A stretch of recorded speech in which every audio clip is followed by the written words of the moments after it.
thevoicebeforethevoid.net. Into Annihilation. The Arikara story of Custer's March to and the Battle of the Little Bighorn. From the Arikara narrative of the campaign against the hostile Dakotas, June 1876. Compiled from interviews conducted by the North Dakota State Historical Society with the aged Arikara Scouts in 1912 at Fort Berthold Reservation. Edited by O.G. Libby and The Voice Before the Void. Part 2. Preface to the Arikara narrative of the campaign against the hostile Dakotas. The purpose in publishing this material on the Dakota Campaign of 1876 is twofold. Merely as a matter of justice to the Arikara Scouts, their version of the campaign in which they played an important part should have long ago been given to the public. Nearly every other conceivable angle of this memorable campaign has received attention and study. But during the past generation, the Arikara Scouts, true to their oath of fealty to the government as they understood it, have remained silent as to their own part in those eventful days. The present narrative is designed to make public the real story of the Arikara Scouts who served with General Terry and under the immediate command of Colonel Custer. In August 1912, the 9 survivors of some 40 of these scouts met at the home of Bear's Belly on the Fort Berthold Reservation, and there they related to Judge A. McG. Bede and to the Secretary of the North Dakota State Historical Society, O.G. Libby, the various portions of the narrative that follow. The narrators were very scrupulous to confine themselves to just that portion of the common experience to which they were eye-witnesses. For the most part, what is set down in this account is the testimony of those who were actual participants. The narratives were carefully taken down as interpreted by Peter Beauchamp, a graduate of Hampton Institute, Virginia. After the whole story was put in form, it was submitted to the scouts to be read and corrected, through their interpreters, by all those who had taken part.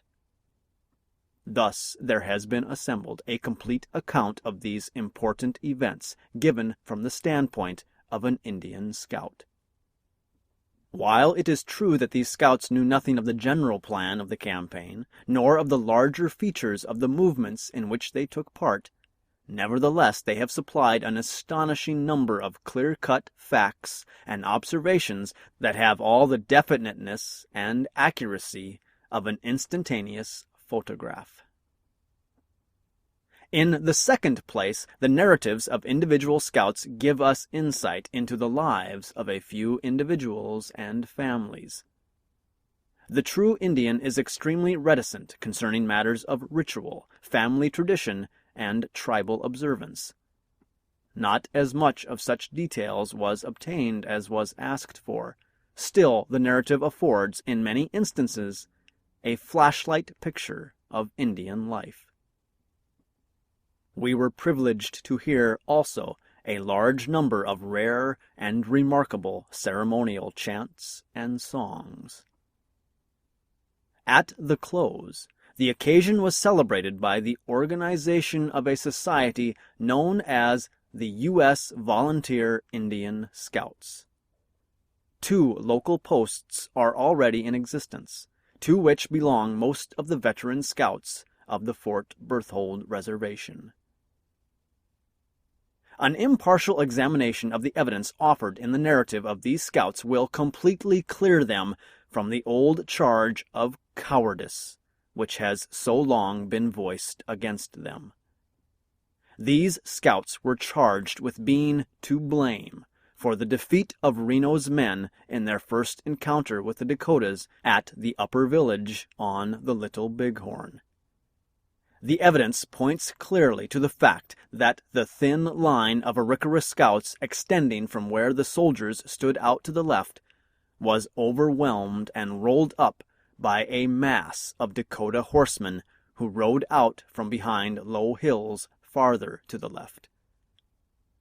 Of these scouts, Bob-tailed Bull was the first to fall, and he stood until the attack came, far out to the left, a solitary horseman facing scores of circling warriors. The second leader of the scouts, Bloody Knife, also took a prominent part in the preliminary skirmishing, and he was finally killed by a shot from a Dakota marksman on the high ground to the rear of Reno's position.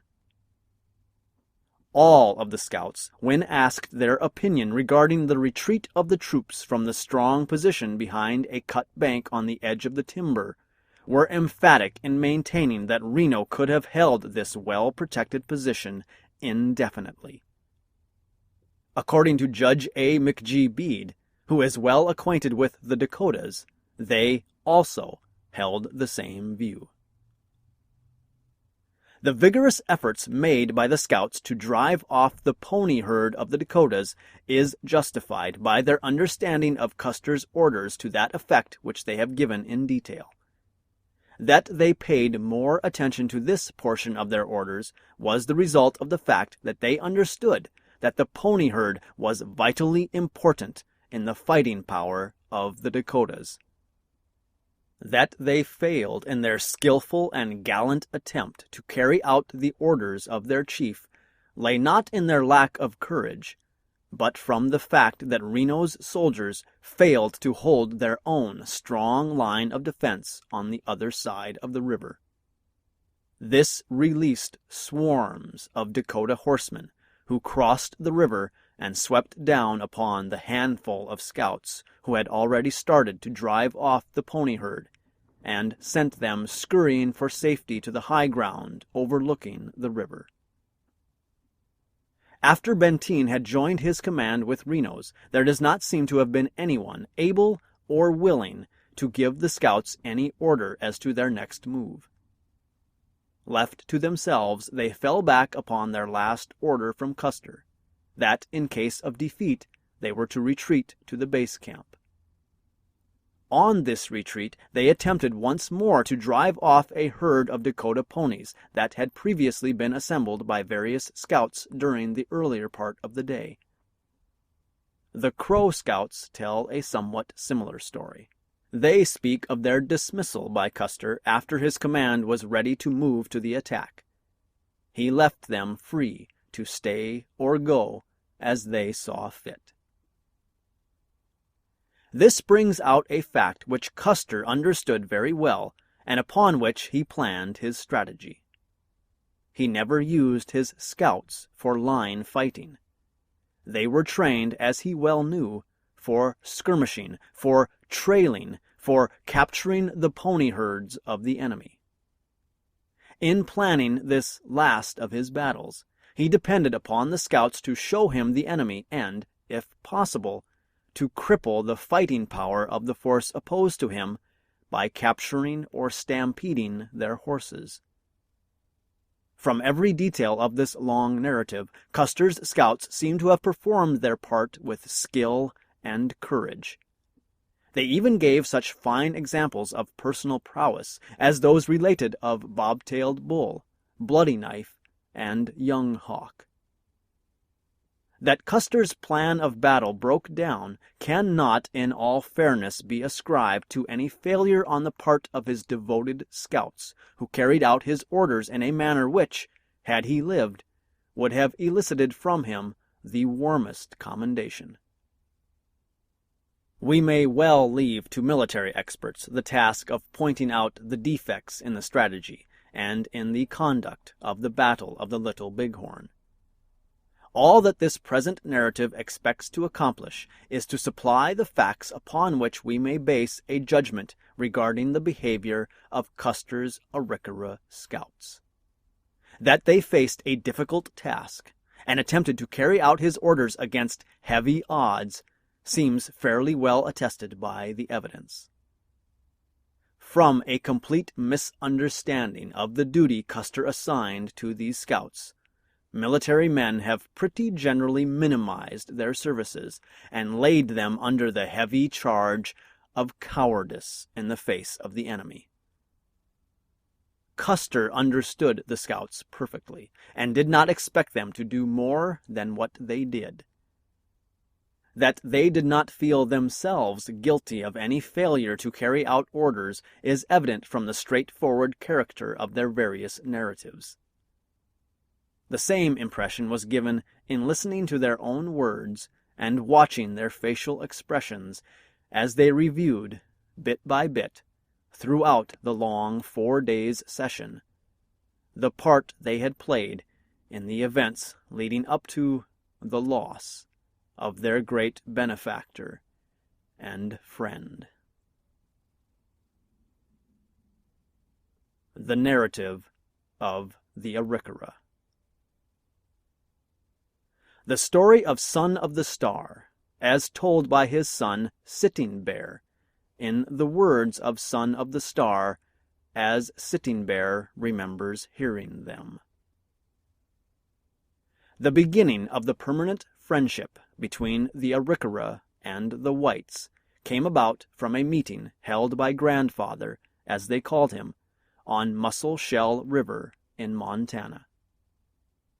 There was one representative of the Arikara tribe at this meeting, Bear Chief, and he was given authority to choose a colleague on his return to be chief with him over the Arikara. White Shield was so named, and he afterwards appointed Son of the Star as head of the Arikara police. Each chief, according to Arikara custom, had such a police force. The purpose of the Musselshell meeting was peace, and thus the police were to prevent hostilities between the Arikara and the whites.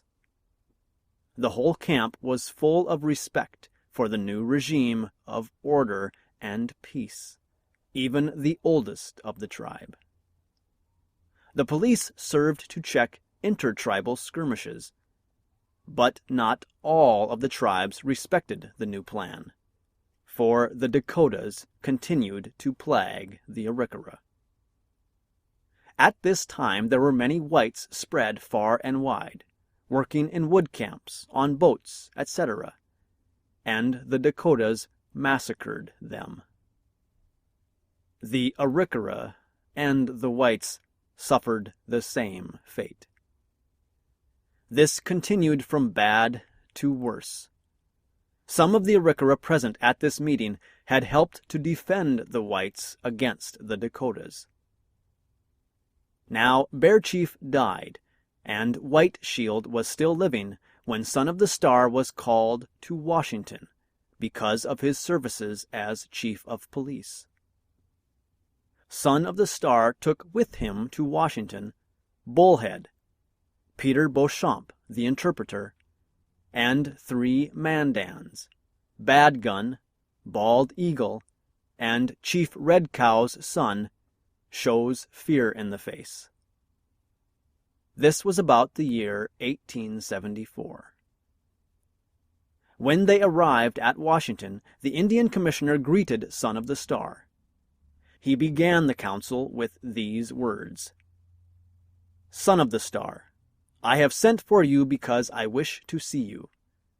Now I see you, for you stand before me. Son of the Star, you have seen me with your own eyes. What is your opinion of me? Son of the Star replied, Yes, I have seen you. I admire you. I admire your whole being. We can depend upon you for protection. We have faith that you will protect us. I came at your call because I felt weak. We have kept our promise. We have kept peace. We have tried to protect the whites among us. I see myself that I am weak. You are strong. Whatever you need, you have ready. You have all that is needed to protect yourselves in the way of weapons. I feel that in comparison with you, I am as a little child dodging the blows of someone stronger.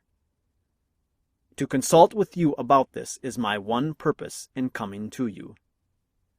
My game and my means for providing for my people have been diminished. It is all the same, you have cattle and you have provisions." The commissioner said, "Son of the Star, you have touched my heart. I am sorry that both your people and mine have trouble with the Dakotas. You have made tears come to my eyes. Yes, Son of the Star, I have a great many boys." Note: boys is used to mean soldiers or warriors. "I will do what you suggest. I will decide to fight Sitting Bull, and I will fight him. It will not be 10 years. It will probably be 2 or 3 years, if Sitting Bull is strong. But if you look around the earth, you will see clouds of dust going up to the sky where my armies are setting out after Sitting Bull. Sitting Bull is like a prisoner in a room. 4 walls shut him in. He cannot escape. I have my boys all around him. If he breaks one circle, there will be another around him. He cannot escape. He has no way of burrowing under the earth, and no way of getting away from me. It will probably be about 2 years after you arrive home that the expedition against Sitting Bull will set out. Son of the Star, you will furnish some boys for this expedition." Son of the Star replied, "Yes, I have boys. They will take part in the expedition." Then he asked the commissioner what the plan would be if his boys were to help on the expedition. The reply was, "If I lose one of your boys, his relatives will have money for a long time. In the event that one of the boys is wounded, I will reward him. While the boys are under me, doing any work for the government, should they be injured accidentally in storm, in flood, or by breaking a leg or arm, or by any other accident in service, I will remember that he is under my orders and that he is entitled to a reward. The boys that work in the service shall be rewarded. If they are wounded about the eyes or head, their injuries shall be paid for. I will remember that I am responsible for them, and reward them also for any loss of stock or horses." Son of the Star replied that he would comply with the wishes of the commissioner. The commissioner then went into another room, and brought out a Winchester rifle for each of them, and gave it to them. He said, "Any time I issue goods to you, I will also send guns. I will provide you with provisions. I will provide you with cattle. After the Sioux have been broken up, you will probably be visited by straggling Sioux who have no longer any land. I want you to treat them well, and share what you have with them. Think of them as prisoners, those taken by the soldiers and held in captivity." 2 years after Son of the Star's arrival home, he received a letter from the Indian commissioner asking him to carry out his promise. A council was called to take the matter into consideration, and Sitting Bear said, "Those here tonight volunteered to go, though some of them were very young. This is what we consider an agreement between the United States government and ourselves." The first enlistment of the Arikara as United States Scouts, as told by Sitting Bear.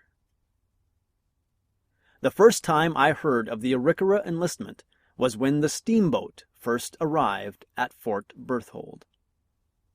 We were told that this boat had on it 3 United States representatives. it was announced that a council was to be held by these representatives with the 3 tribes. At this time there were many honored men alive among the 3 tribes. In Fort Berthold village there was a large Arikara medicine lodge, and here the representatives of the 3 tribes met with those representatives from the United States. The Arikara representatives were White Shield, Son of the Star, Shows Fear in the Face, and Black Road. White Shield spoke first for the Arikara. Crow Gizzard, Hidatsa chief, spoke second. Red Cow, for the Mandans, spoke third.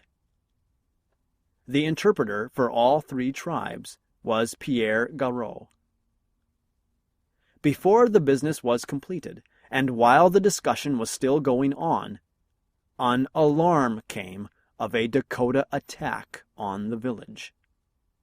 The Indians left the lodge. It was reported that while the fight was going on, one of the United States commissioners went up on the lodge with a paper and prayed for victory for the 3 tribes. They were victorious and killed 5 Dakotas, one of whom wore a war bonnet. Thus the United States representatives were eyewitnesses of our difficulties and troubles. When we came back, the steamboat that had brought the United States representatives had gone, for the fight had lasted all day.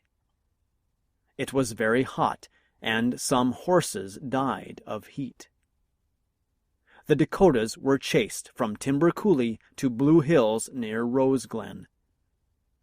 I do not know how many Indian representatives stayed behind in the teepee, but White Shield and Son of the Star stayed, and they and Pierre Garot told the rest of the Indians about the prayer of the white man.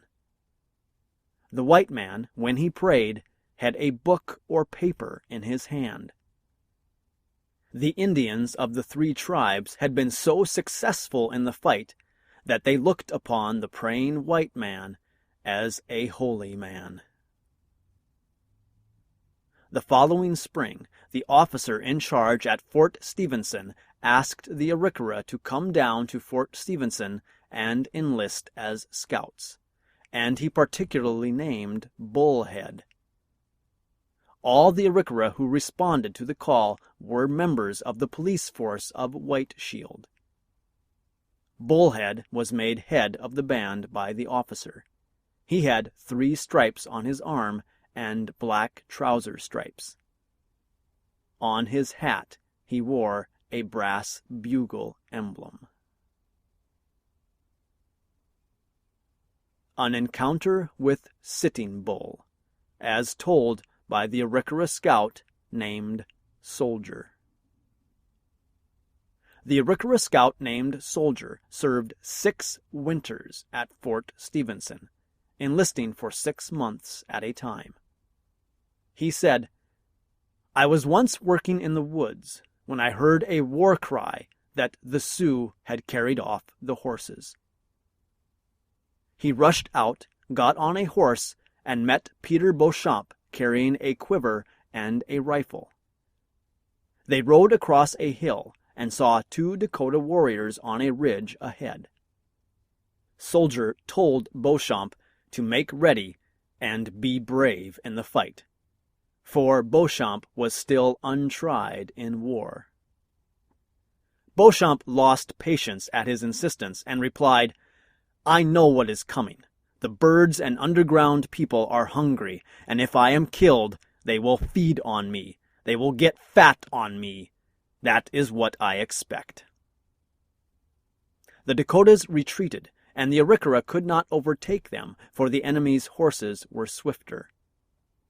The other scouts tried to head the Dakotas off, but Sitting Bull's band appeared and drove all the scouts in.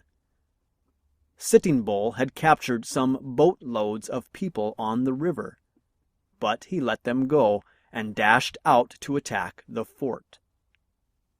Bullhead was thrown from his horse and lay still in the grass. soldier swung around on the Dakotas and was about to fire at them, but the scout named Two Chiefs called out to him not to fire. 2 Dakota warriors rode up and stood one on each side of the body of Bullhead as he lay stunned. One of them called out, "I am Sitting Bull himself." And Sitting Bull and his companion kept the rest of the Dakotas off from Bullhead, so that they did not hurt him. The scouts left Bullhead lying. Later, the white soldiers took a wagon out to bring back Bullhead's body. But soldiers saw someone coming in over the hill, staggering, hardly able to walk. It was Bullhead. The Dakotas had stripped him and took his weapons, but did not hurt him because of Sitting Bull. Sitting Bull and Bullhead belonged to the same secret society, the New Dog, and so Bullhead was not hurt by the enemy. The enlistment of the Arikara Scouts as told by Young Hawk. Young Hawk's father enlisted first at Fort Lincoln, and he himself stayed there with his father, and after a time his father suggested that he enlist and earn money too. So he enlisted at Fort Lincoln. 30 other Arikara enlisted also. At this time an army of cavalry came there under Custer from the west. The scouts were put under Custer's command. Custer then set out on the Black Hills expedition, and Young Hawk accompanied him. We were told that this expedition was for the purpose of locating gold. We saw men in the party who were surveyors with instruments, and they used them on the hills and streams. Sometime after the arrival of the expedition at Black Hills, Custer came up with something concealed in his hands. Then Custer put a yellow nugget in Young Hawk's hand, and it felt very heavy. He was told it was gold. By the time Young Hawk returned with the expedition, his period of enlistment was up, and he went back to Fort Berthold with most of the scouts. The second enlistment, as told by Young Hawk. General Custer had told them that he was going on another expedition, and that they might be called upon to serve. After his return, Young Hawk decided not to serve any more, but his father insisted that he should go.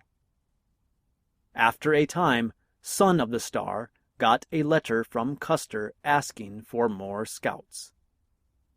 It was announced that Son of the Star would call a council in his own house, and many came. Son of the Star said, "My boys, I have had a letter from a white man asking for some of you boys to serve as scouts." He told them that they would serve under Longhair, which was another name for Custer.